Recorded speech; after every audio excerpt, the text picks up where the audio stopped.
धनगर समाजाला अनुसूचित जमातीचे आरक्षण अशी संख्या जर बघितली तर पूर्ण महाराष्ट्रामध्ये. मॅडम नमस्कार.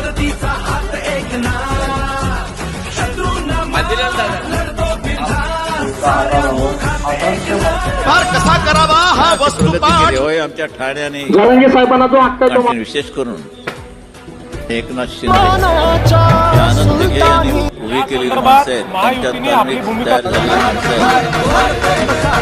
आहेत. वचनाचे मोल जाणतो माणसातला देव माणसात देव शोधतो. माननीय मुख्यमंत्री आरोग्याच्या माध्यमातून आज पुण्यश्लोक हॅलो पवार साहेब